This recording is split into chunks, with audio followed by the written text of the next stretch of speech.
The elevator's sudden lurch was more than mechanical failure, it was fate pressing pause. On to very different lives. Luke Harrison, weary but alert, was crouched beside the open fuse box, his hands moving with the calm precision of a man who's fixed too many things with too few tools. Sweat clung to his temple despite the winter chill trapped inside the stalled service lift. Behind him stood a woman wrapped in elegance like armor, dark cashmere coat, polished boots, and a silk scarf so delicate it seemed out of place against the metal walls. Her name, as far as Luke could tell, was Attitude. "Do you always fix things that don't belong to you?" she asked coolly. Her eyes narrowed with the impatience of someone used to the world bending at her will. "Or is today just special?" Luke glanced up, brow raised, the corner of his mouth tugging in a quiet smirk. "Do you always greet strangers with attitude? Or am I just lucky today?" No smile, just a breath she didn't fully take. She was stunning, in the way statues are distant, cold, carved from things most people can't afford, and she didn't belong here. Not in a crumbling building where the elevators groaned in protest, and certainly not in this narrow steel box with a janitor who knew how to fix things, because life never gave him the luxury to wait for help.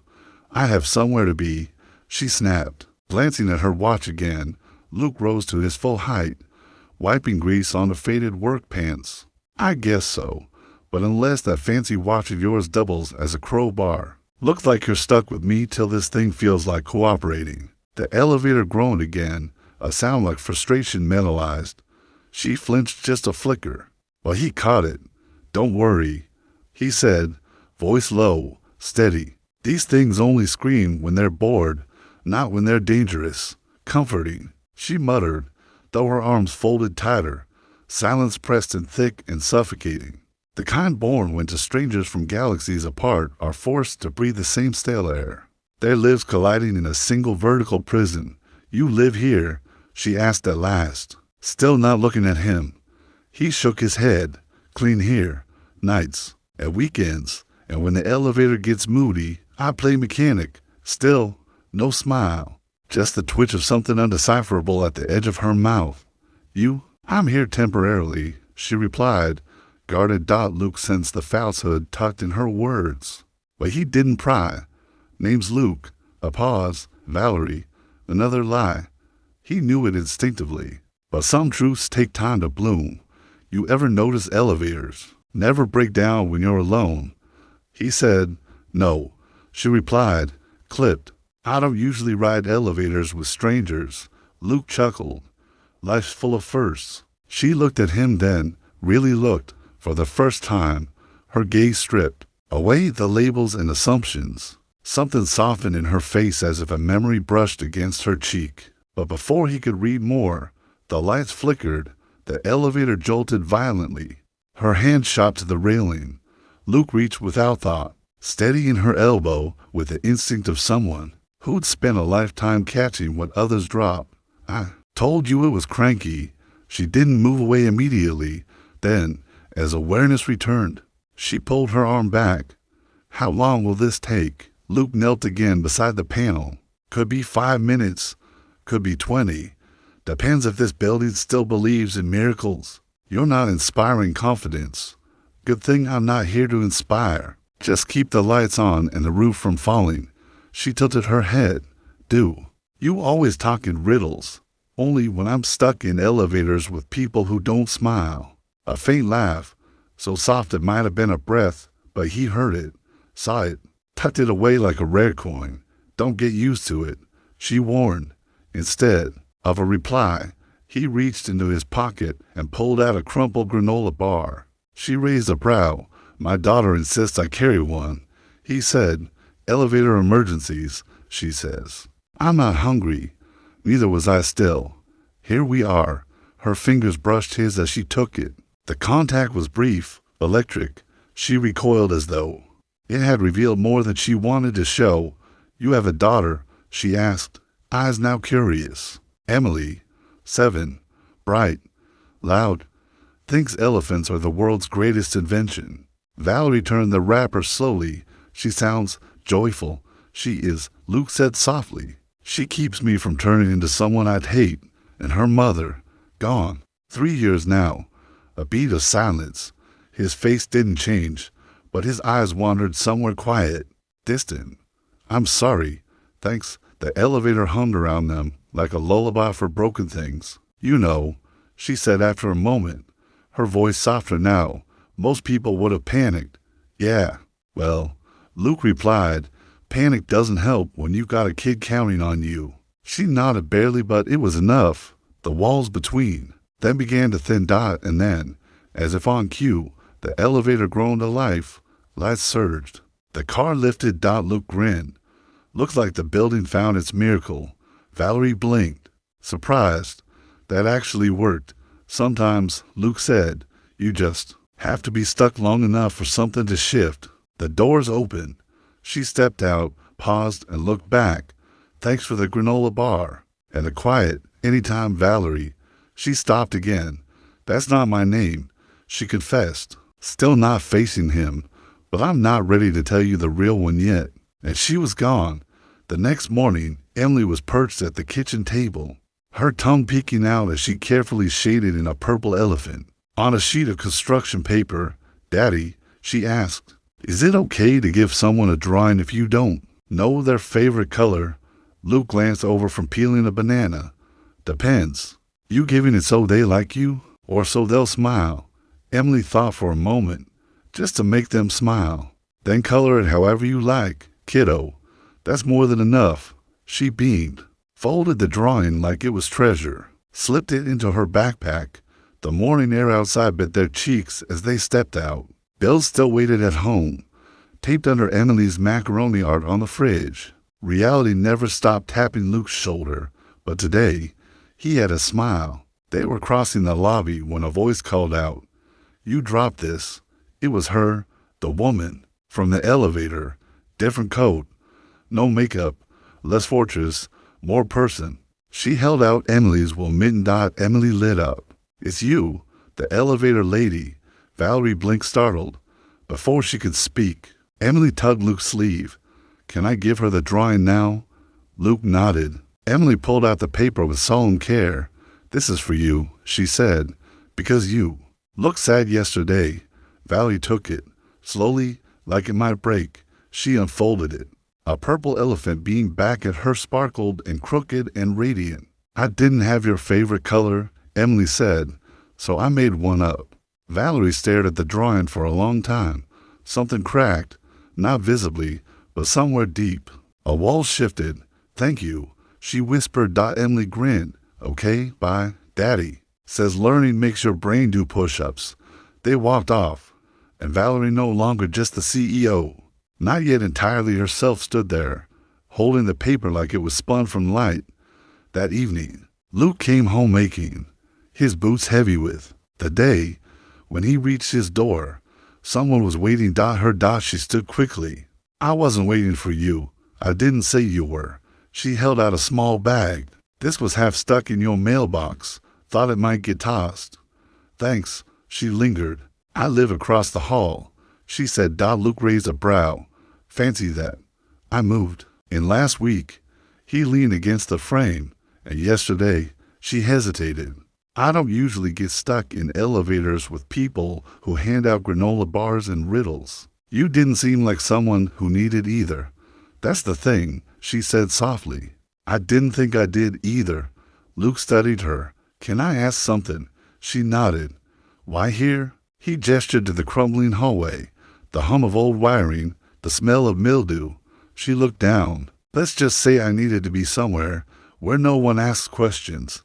He didn't press just then. A voice echoed down the hall. Vivian, a man approached, slick, suited, Bluetooth blinking. Meetings in 20, cars downstairs. Luke turned back to her. Vivian. So Valerie had been a disguise. She looked like she wanted to explain, but Luke raised a hand. You don't owe me anything. No, she whispered, but I might owe myself something. He nodded. We all do. And then she was gone, her heels echoing like the ticking of a clock that had finally started again.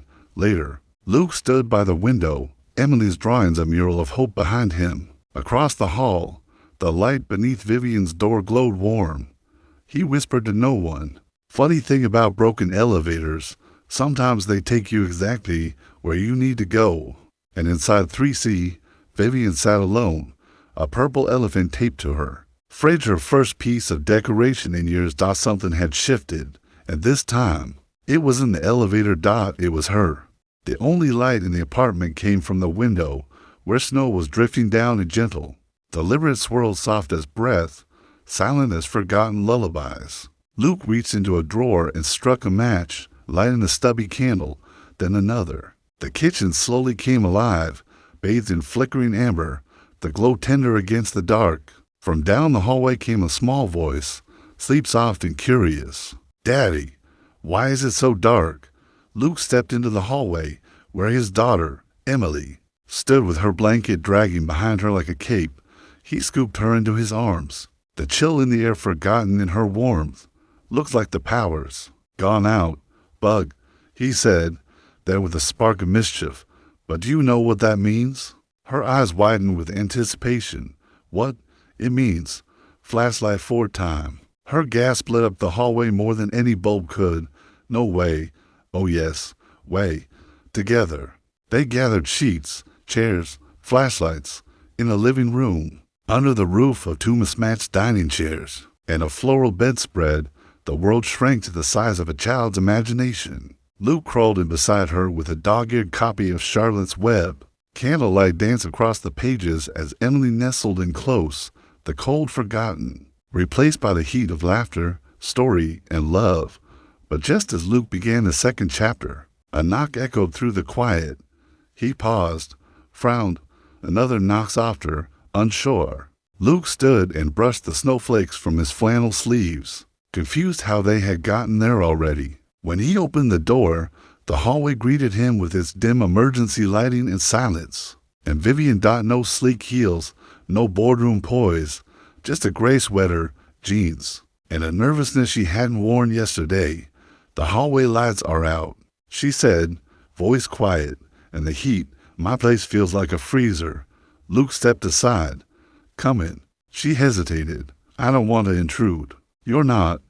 We're building a fortress, communal project, really." From behind the sheet, Emily's voice piped up. "You can help decorate.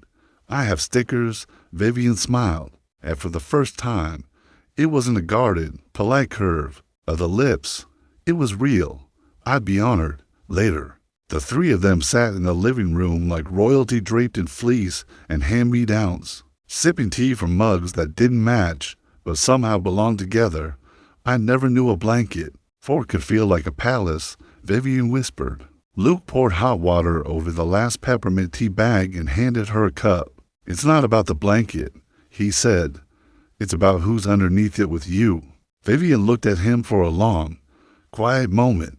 Her eyes weren't unreadable anymore. They were pages waiting to be turned. Emily sipped her tea with exaggerated care, then asked, "Do you have a family, Miss Vivian?" Her fingers tightened just slightly around the mug. "I had one, a long time ago." Luke watched her closely. Emily nodded solemnly, as if wise beyond her years. "Sometimes people go away. My mom did. But Daddy says love doesn't leave it, just changes clothes." Vivian's lips parted, her voice catching in her throat. "That's beautiful." Luke offered a small smile.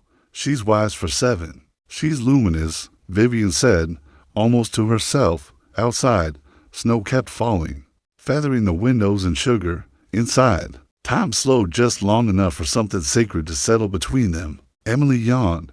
"Someone's ready for bed." Luke said gently, "I don't want to miss the snow," she murmured, already halfway to sleep.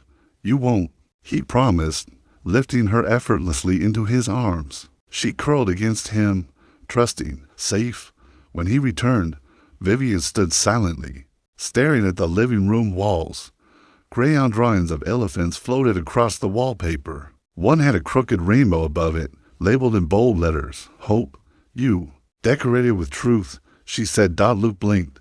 "Sorry, your walls," she clarified. "Most people hang up what they want others to believe. You hang up what's real." He shrugged. "We don't have much, but we have honesty and love." "Emily says those are the best decorations anyway." She's not wrong. Luke hesitated.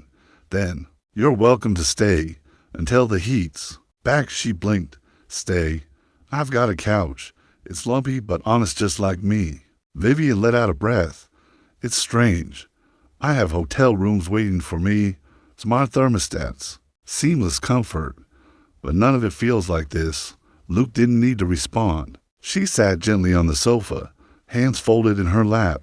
Do you believe in starting over? She asked. Only every day, he replied. When I was 8, she said, staring ahead. I used to build forts in the garden with my nanny. My father hated it, said I should be practicing piano or reading business reports. One day, he cut the sheets we used into ribbons, said he wanted to cut the nonsense. Luke was quiet. Then, I don't think it was about the sheets. I think it was about you being happy inside something you made yourself, something he couldn't control. She looked at him, really looked. Why do you say things like that? Because I've had my own sheets cut. They fell into a long silence, broken only by the hush of snow against the window pane and the steady rhythm of Emily's breathing. From the bedroom, then Luke whispered, funny, isn't it? How a broken elevator can lift people better than a working one ever could. Vivian exhaled. That might be the most beautiful thing I've heard in years. Luke smiled. Well, I've got good lighting tonight. Candlelight makes us all sound like poets. Vivian looked down at her mug. Luke, yeah. Thank you. Not just for the tea. For what? Then, for letting me be someone else, even if just for a little while. Luke didn't answer. He walked over to the drawer, rummaged for a moment, and returned with a small flashlight. What's this for? She asked. In case the dark comes back. She took it slowly. Something passed between them, not romance. Not yet, but something. Softer, quieter, and perhaps even more lasting. She wasn't looking at a janitor anymore. She was looking at a lighthouse dot by morning. The snow had melted, but the silence it left behind had stayed. Luke stood in the hallway, toolbox in one hand, keys in the other. The building superintendent had called him at 7 a.m. A pipe had burst. Again in 5B, and as usual, the official repair crew hadn't bothered to show. Luke didn't mind. He preferred the quiet labor, the unnoticed kindness. Recognition came with too high a price. As he passed the third-floor landing, a door opened softly. Vivian stepped out, coffee in hand, hair damp, curling softly at the edges, no makeup, no defenses. Early bird, she said with a small smile. Pipe. On 5B decided it wanted to become a fountain. Luke answered, his voice tired but warm. You're not the official guy, are you? No, just the unofficial everything. He started up the stairs, but she called out, hey, about last night. Luke turned. I haven't felt that kind of quiet in a long time, she said. The kind that doesn't ask anything from you. He nodded. Sometimes silence says the most. She smiled. You should put that on a t-shirt. He chuckled. Save some coffee for the rest of us. That afternoon, Luke returned to the apartment, shoulders heavy, shirt damp from the pipe's tantrum. Emily was home teacher training. Day. She sat on the floor, sketching with broken crayons. I drew you a bear today, she said, beaming. Oh yeah? What for? Because you were grumpy this morning. Luke laughed. Grumpy bear, huh? She pointed. See? He's holding a wrench. He's fixing the sky. Luke stared at the drawing longer than necessary. Thanks, Em. I think I needed that more than I knew. Just then, a knock. He opened the door expecting a neighbor and froze. A man in a tailored coat, expensive cologne, and a practiced smile stood there. Good afternoon. I'm looking for Vivian Cole. I was told she's recently relocated here. Luke stiffened. I'm Robert Lang, Executive VP, Cole Systems. Sorry, wrong door, Luke replied, starting to close it, but Vivian's voice cut through the hallway. Robert. She appeared from behind her door, calm but stiff. The smile she wore was performance. Her posture was armor. You're needed. At HQ, Robert said briskly, the press is chewing up the merger. Barr wants to know where you stand. Vivian shook her head. I took a leave of absence. You can't just vanish. He snapped. You're the face of coal systems. What if I don't want to be? He blinked. You're joking. I'm not.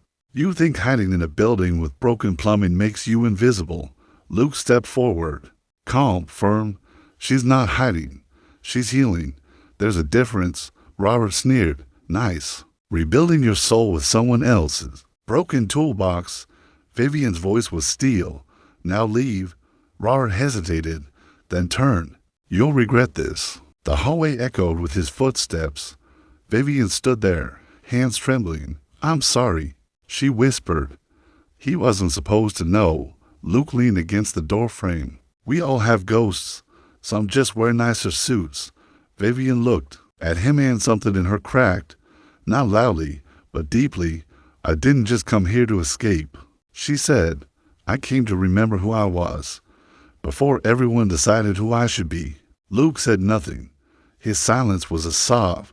That night, Emily fell asleep with one hand resting on Luke's chest. Outside, snow fell again, soft as breath. Luke poured himself a tea and noticed something missing the elephant drawing from the wall. In its place was a folded note not from Emily, from Vivian. I lied to you once. About my name, about who I was. But in that blanket fort, I was more myself than I've ever been. Thank you for letting me be nobody for a little while. You have no idea how much that meant. Luke folded the note, placed it next to Emily's drawing in the drawer marked Keep Forever. It whispered with a quiet smile, funny thing about names, sometimes you have to lose yours to find out who you really are. Across the hall, a light burned behind Vivian's door.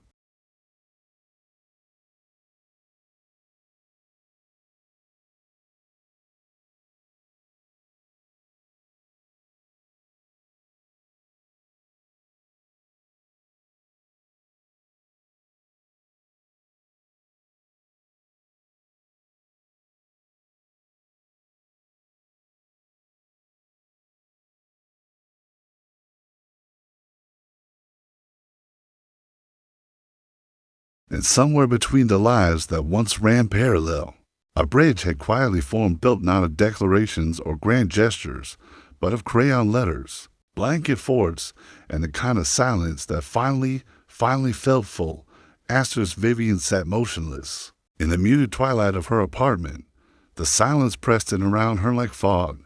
The world, moments ago so full of noise, now felt still to still. She didn't sit down so much as fold, collapsing to the floor as if someone had reached into her chest and cut the strings holding her together. Her hands trembled as they held the crayon-colored paper, childlike, uneven, honest. Your heart is tired. Mine is strong enough to share, not crafted with poetic flourish, not polished by AP or firm, but it was raw. It was real, and in that purity, it was enough. At precisely 7:15 the next morning, Luke opened the apartment door to find Vivian standing there. Her hair was damp from the misted morning air, a thermos cradled in one hand and a neatly folded napkin in the other. Emily appeared behind her father, still wrapped in her fuzzy star-print pajamas. You're early, she yawned. We don't wake up till Daddy turns on the radio. Vivian crouched slightly and held out the thermos. Peace offering. Emily eyed it with suspicion and took a cautious sip. Her expression shifted. This is real cocoa, she announced. Not that fake powder kind. Luke emerged behind them, hair tousled, shirt wrinkled from sleep.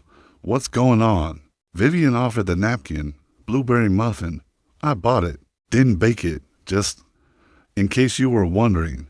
He looked from her to Emily. Everything okay? Vivian nodded slowly. Just wanted to say thank you for the letter. Emily tilted her head, her voice pure and curious. Do you feel less tired now? Vivian dropped to her knees, meeting her eye to eye. You have no idea. That afternoon, the neighborhood was blanketed in soft white as the annual winter block party filled the street, with laughter and steaming cocoa. Folding tables groaned under the weight of crockpots, cookies, and community. Snow fell like sifted sugar, slow and unhurried. Luke leaned near a battered propane heater, hands deep in his coat pockets, watching Emily barter cookies like a pint-sized diplomat. Vivian appeared beside him, wrapped in a wool scarf, her breath fogging in the cold. I cleared my schedule, she said, almost to herself, to weeks. Told my assistant I needed the time. Luke turned, eyebrows raised. Big move for a CEO. Her smile was soft, almost sheepish. Feels like breathing for the first time in a while. He nodded. Breathing's underrated. They stood quietly for a moment before Vivian spoke again. When I was 16, I wrote a letter to my father, she began. Told him I didn't want to inherit the company, that I wanted to study marine biology. She gave a laugh that had no joy. He called me ridiculous, said I was wasting my bloodline. Luke stayed quiet. His silence invited more. 2 years later, he made me read my resignation letter aloud to the board. Then he tore it in half in front of me and said, "There, now you've had your rebellion. Go build your legacy." Luke's jaw clenched. "And you did." "I did," she admitted. "But I lost my name in the process, my joy, my oxygen." She glanced toward Emily, who was now chasing snowflakes with a paper cup. "Your daughter." She gave me some of it back. Luke's voice was warm. "She has a way of doing that. Tends to people like their gardens, even ones they gave up watering." Vivian turned to him, her expression raw. "Do you think people can change?" He paused. "I don't think change comes overnight, but I think we can choose differently. One decision at a time. Do you think I could be someone else, someone better?" He met her gaze without flinching. "I think you already are." After the first time, there were no games, no masks, just two souls standing together in the snow, holding space for each other's truth. Later that night, with Emily asleep beneath a heap of blankets, her cheeks still rosy from the cold, Luke stood at the sink, rinsing out mugs. A knock at the door pulled him from the quiet. Vivian stood in the doorway, a folder pressed to her chest. "I want to show you something." She stepped inside, sat at the table, and laid the folder open with care. Inside were neatly arranged pages, diagrams, handwritten notes. "This," she said, tapping the pages, "is yours. Your design, your notes, your handwriting." Luke froze. His voice came out hoarse. "Where did you get this?" "I found it in your drawer, was looking for Emily's drawings. Not snooping, I promise." "But Luke, this could change lives." He sat slowly, the weight of it sinking in. "That's from a long time ago, before everything. You still carry it," she said gently. "I stopped believing anyone would care or listen." "I'm listening now," Vivian replied. "I steady, and I want to help." He looked up at her, not at the polished CEO, not at the woman from the elevator, but at someone reaching out with open hands. "I don't want credit," he murmured. "It's not about credit," she said. "It's about purpose. You built something beautiful, Luke. Let's bring it to life." His voice cracked. "What if it fails? Then we failed doing something that mattered. That's still a win in my book." Luke stared at the folder, and something long buried, a quiet fire within, flickered to life. "You know the difference between a blueprint and a dream?" Vivian asked softly. He didn't look up from the circuit board he was adjusting. "What? One you can fold away and forget. The other wakes you up at 3 a.m. He tightened the screw, finally looked up. "And what if the dream is the thing you've been trying to forget?" Vivian had no answer, only the silent weight of shared understanding. Outside, the city murmured beneath a blanket of snow. In the apartment, only the soft hum of Luke's soldering iron and Emily's gentle breathing filled the space. They had spent a week like this, shoulder to shoulder in the quiet, building something together from ashes and memory. The prototype, the project Luke buried after losing his wife, was slowly coming back to life. And with it, so was he. Vivian brought more than funding. She brought belief, and not the sterile boardroom kind, but the kind that whispered, "I see you, and because it matters to you, it matters to me. I looked you up," she said one night. Luke wiped his hands on a rag. "Yeah, you were good, Luke. Brilliant, even. People lined up for your work." He gave a dry laugh. "And I lined up outside hospital billing offices with folders full of denials." Her voice dropped. "I'm sorry." Luke turned, voice low. You ever watched someone you love fade away? Not because the medicine didn't exist, but because they didn't check the right box? Her silence answered for her. That's when I stopped believing in systems, he said. So I tried to build one for people who never even got a seat at the table. She nodded, slow and reverent. And when you lost her, you lost the will to fight. I did. She met his eyes. I know that feeling.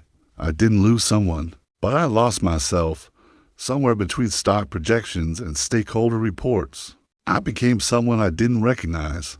Luke held her gaze. So why now? Because when Emily gave me that drawing, she whispered. Something inside me asked, who were you before they told you who to be?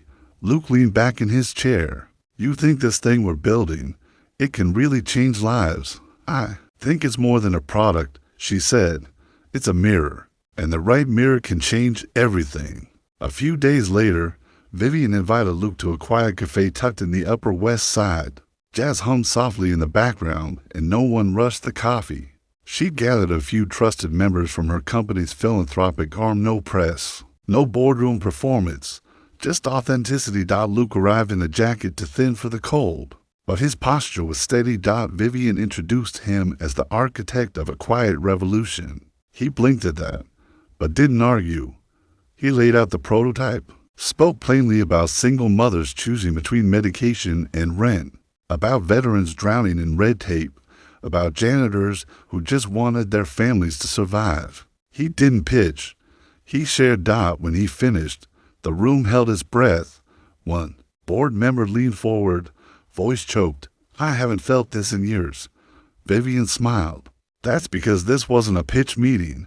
It was a beginning. That night, Emily twirled through the apartment in mismatched socks. I made a logo for your project, she announced, waving a crayon drawing. It showed a stick figure in a cape beside a laptop with a heart. I call it Dad's HeartNet because your heart's in it, and it helps people. Luke laughed a full, chest-deep laugh he hadn't felt in ages. We may need to tweak the name. Kiddo. Vivian held up the drawing. Or maybe we don't. Luke looked at her. Do you think the world's ready for this? I don't think the world is ever ready for change, she said. But it happens anyway. He watched her, eyes soft. You've changed. She smiled, vulnerable now, open. No, I think I've just come home to the person I was supposed to be. She stepped closer, just a breath away. You know what's funny, she said. When I first met you, I thought you were stuck, a man who'd never climbed out. Luke tilted his head. And now, he asked, now I see, you weren't stuck. You were anchored to something real. And I was the one floating. There was a moment of shared breath. Maybe, Luke whispered. We're both just learning to breathe again. Vivian's eyes glistened. Maybe we're not so different after all. And in that small apartment, stitched together with crayon drawings and quiet hope, the people realized something neither dared believe. They weren't walking alone anymore. At the kitchen table, Emily stirred her soup slowly. Why would someone try to ruin something that helps people? She asked, innocent and unaware of the weight in her question.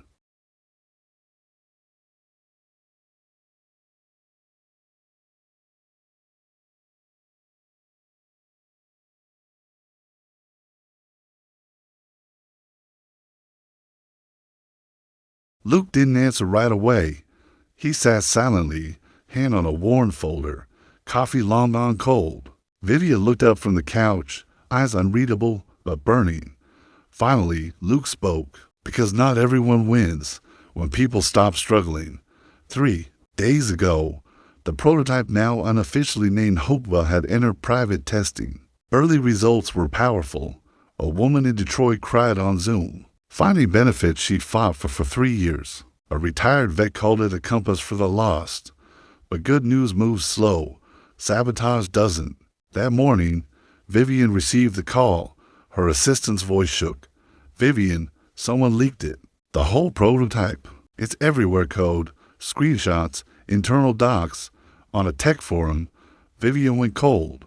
Not from weather. But the kind of cold that begins in your bones and spreads. Asterisk that digital fingerprints led straight to Derek Lang. Vivian didn't need to double-check, Deep down, she already knew. Of course it was him, Derek, the executive VP, her father's prized protege, the man who had spent years policing her ambition, policing her voice. To him, Vivian was either a useful figurehead or an inconvenient threat, never her own. When Luke heard about the leak, he didn't flinch, so he said simply, "We build it again, better, together." But Vivian knew the damage wasn't just in what had been stolen, it was in what would follow. And she was right. By afternoon, 3 board members had called with tight voices and thinly veiled concern. By evening, the key investor meetings had vanished from her calendar without a word. And by morning, a headline blared across a major business outlet: Coal Systems Golden Girl sabotaging her own company for a vanity project. Vivian sat perched on the edge of the sofa, her fingers clenched wide around her phone. Her chest felt like it had collapsed inwards. In the next room, Emily was singing softly to herself, coloring. Luke paced the living room slowly, as if trying not to let the air grow too heavy with silence. "I can handle the leak," he said at last. "I can even handle the slander. But watching you get crucified for doing the right thing, that I can't stomach." Vivian looked up, her voice steady, but hoarse from exhaustion. "You think this is the first time someone's tried to bury me?" "No," Luke said, "but I was hoping to be the last." She smiled, barely. "For years, I was the daughter. They posed for magazine covers, the company's crown jewel. But the real decisions, those were always made behind mahogany doors by men like Derek. And when you said no," Luke asked. "They smiled and waited for me to trip." He stepped closer. "Then let them see you stand." Vivian met his gaze. "They won't come after me directly. That's not how this works. They'll come for you, your name, your code, your dream." Luke's voice dropped to a soft certainty. "I've spent most of my life in the shadows. If I have to take a hit, let it be for something that matters." Tears pressed behind her eyes, but she held them back. "You're not just building something that helps people," she whispered. "You're teaching me how to be brave without turning to stone." He reached for her hand. "And you're teaching me how to believe again without feeling like a fool." Vivian opened her laptop. "I've got one shot to flip the script," she said. "The annual investor forums tomorrow. Derek will be there, the board, the press, everyone. It's the only place that can't silence me." Luke frowned. "You're going public." She nodded. "I'm not showing them code, I'm showing them impact. If they vote me out." She paused, a flicker of steel behind her smile. "Then I leave carrying something they can't buy back." Luke squeezed her hand. "Then I'll be there. Not in the wings, beside you." She breathed in, steadying. "You always know just what to say." "I've been practicing," he murmured. "Every time you leave the room." The next morning, the forum buzzed with rehearsed charm and synthetic smiles. Camera flashes sparked like lightning, and then Vivian stepped onto the stage. No designer labels, no ornate jewelry, just a charcoal blazer and the quiet certainty of a woman who'd stopped pretending. Behind her, the screen lit up, not with graphs or projections, but with faces. A single mother in Alabama, a war veteran in Montana, a bakery clerk in Queens. Each held a handwritten sign. "Hopewell helped me find help. I wasn't invisible anymore. Finally, a system that sees me." Vivian spoke not from a script, not from a teleprompter, but from a place so raw it shook the room still. "I'm not standing here as a CEO today," she began. "I'm standing here as someone who forgot how to care beyond quarterly reports. Someone who once confused impact with metrics. But I've learned that real impact looks like faces. It sounds like relief. It feels like dignity restored." She paused, letting the silence swell. "The man they want to erase the heart behind this project is a single father, a janitor, someone who gave up on the system because the system gave up on him. But he didn't stay down. He rebuilt it, and I got to help him carry it into the light." In the crowd, Derek Lang stiffened. Cameras clicked. Vivian's eyes locked onto him. "You want a scandal?" she said. "Here it is. We chose kindness over profit, and I would do it again." The room was quiet. Then, slowly, Someone clapped, then another and another, until the room rose not for a business model, but for a moment that reminded them they were human. Back home, Luke tucked Emily into bed. Her small hand clutched his tighter than usual. "Daddy," she whispered. "Yeah, Bug, you and Miss Vivian, are you heroes now?" Luke smiled, brushing a curl from her cheek. "No," he said gently, "but we're finally doing something worth remembering, and somewhere in the still heart of a city built on forgetting. Something tiny and real has started to grow again. It happened like a slap dot, no warning. Just a cold, clinical email titled, Reorganization Plan Immediate, Implementation. By noon, access to the Hopewell server was revoked. The development room was locked. Chloe's badge flashed red. Lynn's files vanished mid-backup. Greg stared at the blank interface, hollow-eyed Dot and Luke. He didn't even get a call. He found out when his name disappeared from the company directory. Vivian stormed into Cole Systems Tower at 4:03 p.m.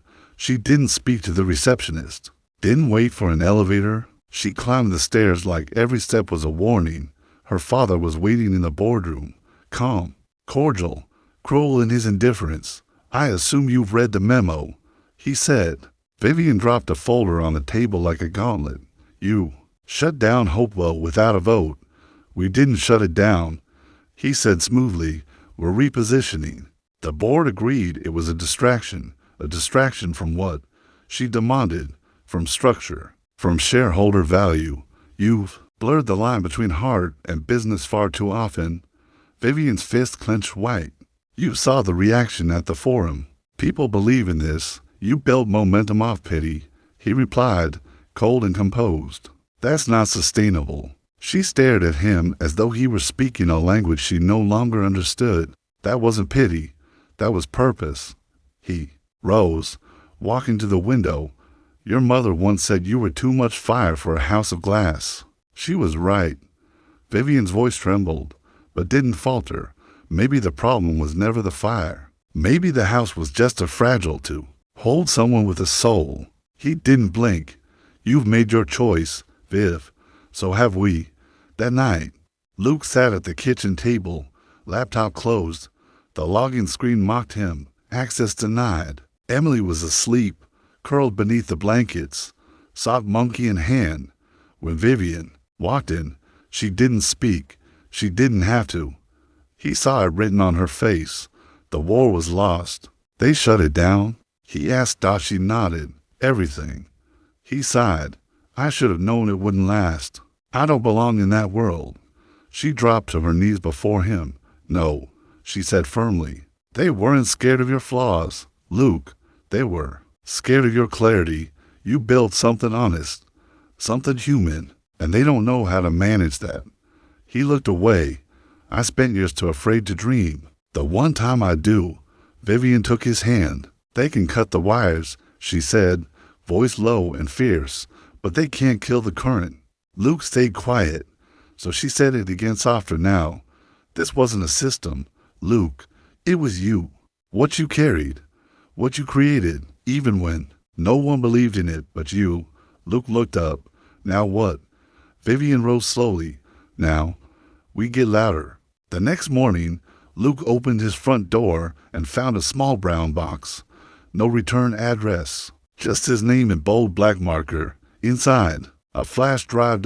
When he plugged it into an offline laptop, his heart clenched. Hopewell. Every file, every revision, every interface note. It was all there. A yellow post-it note on the file read, "Not everyone in the building forgot who they worked for." He called Vivian. She answered before the first ring finished. "We have the bill," he said. "Someone backed it up before they shut us out." Vivian didn't hesitate. "Then we finished what we started." "But how?" Luke asked. "No funding, no board, no legal backing. We don't need a company." Vivian said, "We need a community." 3 days later, in a dimly lit community center with flickering lights and creaky floors, they hosted Hopewell Underground. 20 folding chairs, to borrow projectors, free coffee and phone cups, and over 40 people showed up. Single parents, teachers, veterans. a grandmother clutching the duct tape tablet. Luke stood nervously at the front. "You don't need a podium," Vivian whispered. "Just be you." He took a breath. "This started with a drawing," he said. "My daughter drew a laptop with a heart on it. She called it Dad's HeartNet." I laughed, but she was right. That's all we ever wanted, a network for hearts. Too tired to keep knocking on locked doors. He looked around the room. Asterisk. "You're not invisible. Not here. Not anymore." Applause rippled through the space quiet. But powerful. Sometimes the quietest hope is the loudest of all. Outside, the wind howled. Inside, the revolution had begun. Later, Vivian stood beside Luke beneath a street lamp that flickered like it wasn't sure whether to fight or give up. "You still think we can win?" Luke asked. Vivian looked at him, eyes shimmering. "I don't think we need to win. I think we just need to outlast the lie." He turned to her. "What lie?" "That people like you don't matter." She pulled something from her coat pocket. It was Emily's drawing, the superhero, the laptop, the heart. "Turns out," she whispered, "your daughter wasn't wrong." And beneath the snow-choked sky, with the world trying to snuff them out, they carried a spark, a small, stubborn, defiant spark, and sometimes that's all it takes to begin again. Asterisk. "I think I mistook it for strength," Vivian said softly, her voice barely audible above the hum of Luke's old laptop.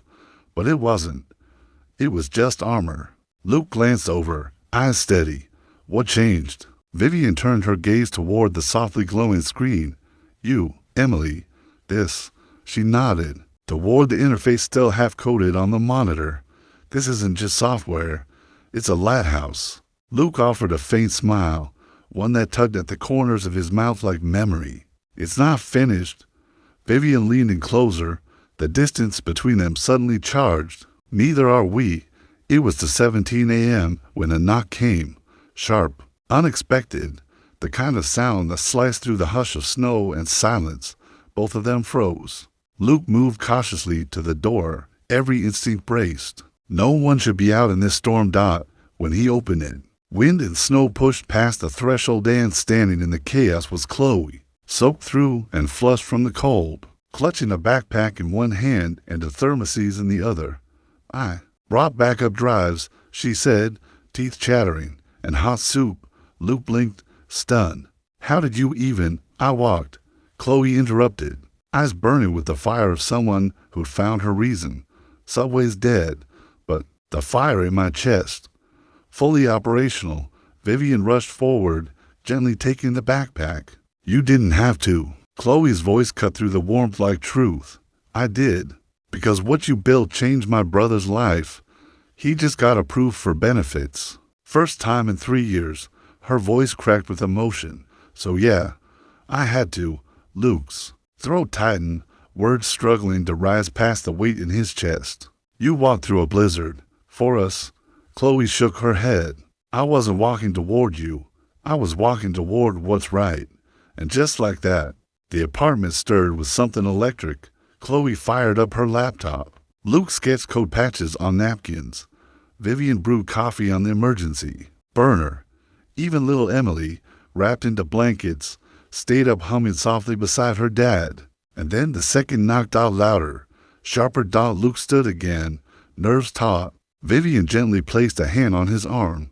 "Careful." He nodded and opened the door. This time, it wasn't Chloe. It was Derek. Umbrella in hand, snowflakes clinging to his coat.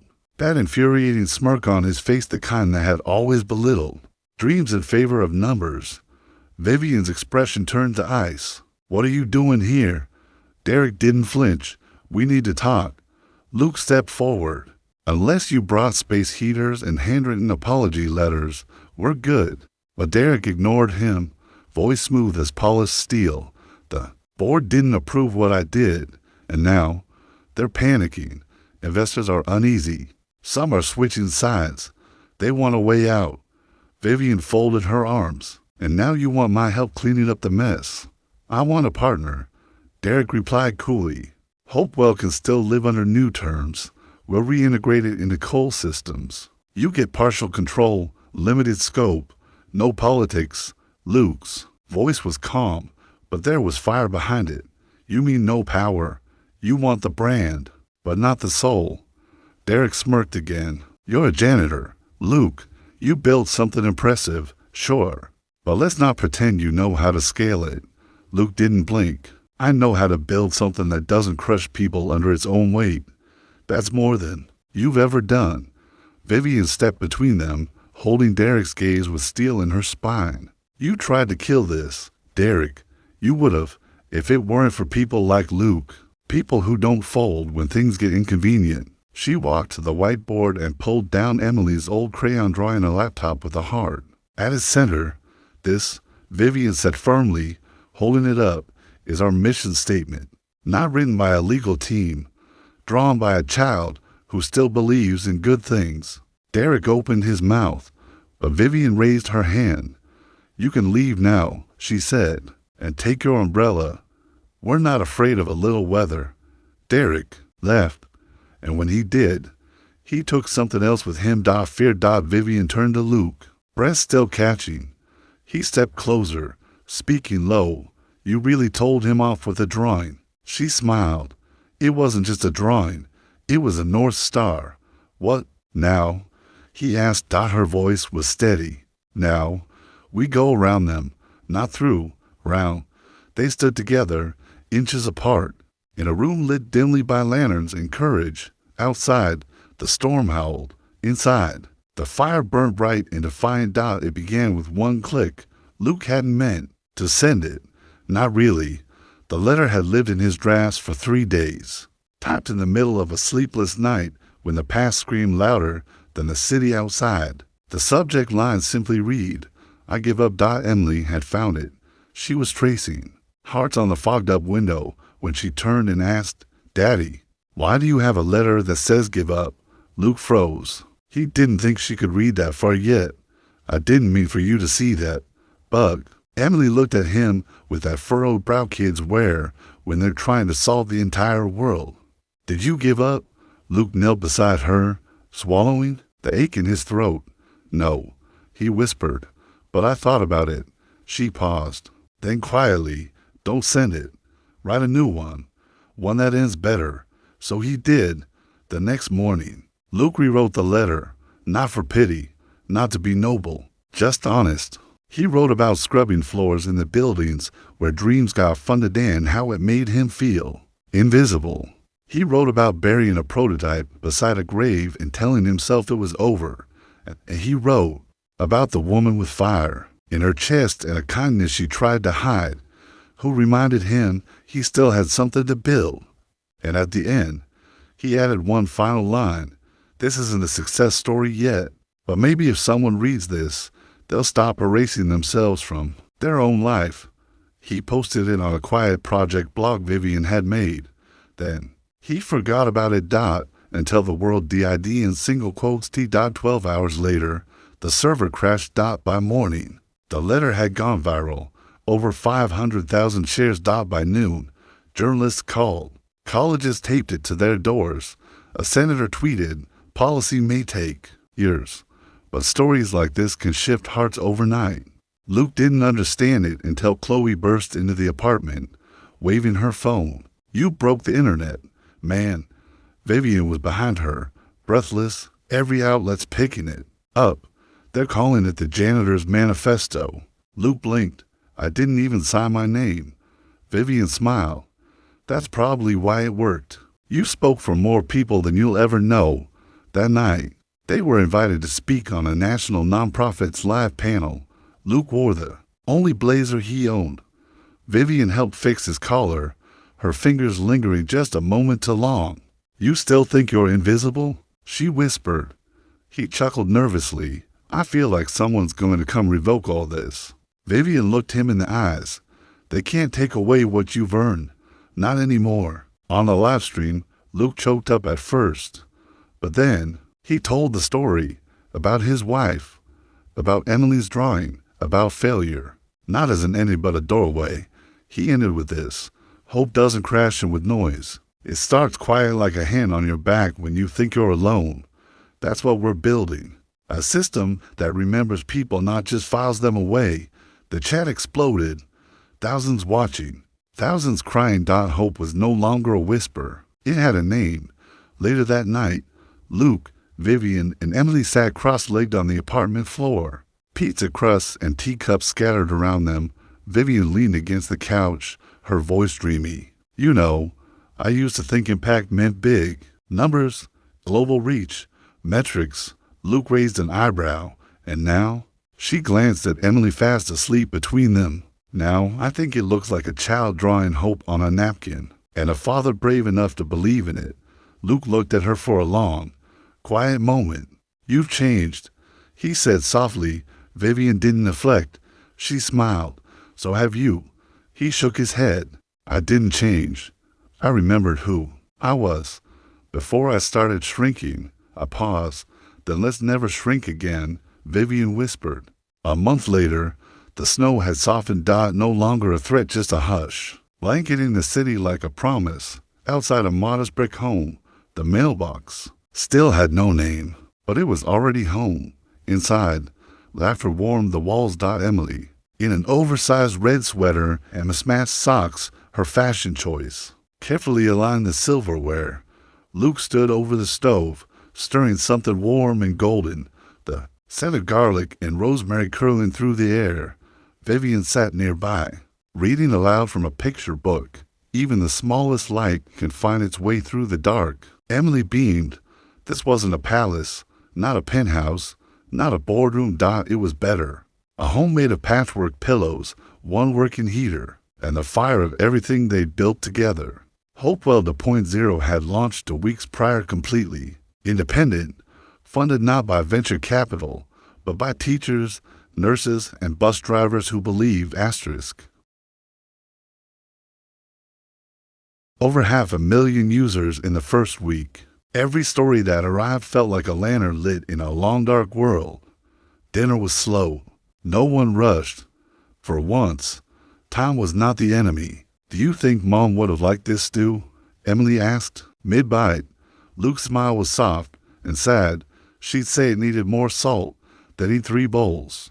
Vivian gently reached for his hand. Silence followed, but it wasn't painful. It just made space. Later, Emily pulled a wooden box from under the couch. I made something. She set it on the table. Inside, a hand-carved sign, painted in soft blue and white, slightly crooked, absolutely perfect. Welcome to Heartnet House. Vivian blinked. You named the house. Emily nodded proudly. It's where all the hearts live now. Luke looked at the sign, then at her, and something inside him tightened. That sacred kind of tightness that comes only when you finally arrive, even though the road made no sense. He knelt beside her. You know what, kiddo? This might be the most important thing anyone's ever built here. Emily giggled, and somewhere in that humble kitchen in a house built on hope, second chances, and a child's crayon dreams, 3 hearts beat steady beneath one roof. Home. Even more important than the internet. Yes, especially more important than the internet. That night, as the world outside slowed to a hush and the fire inside burned down to a warm whisper, Luke stepped onto the porch. The snow beneath his boots sang soft, familiar crunch. Overhead, the stars glimmered like shattered glass stitched into the dark velvet sky, clear, sharp, eternal. He stood quietly, letting the night settle around him like an old friend. Then Vivian appeared beside him, her presence gentle and sure. Without a word, she slipped her hand into the pocket of his coat, their fingers brushing like a promise kept.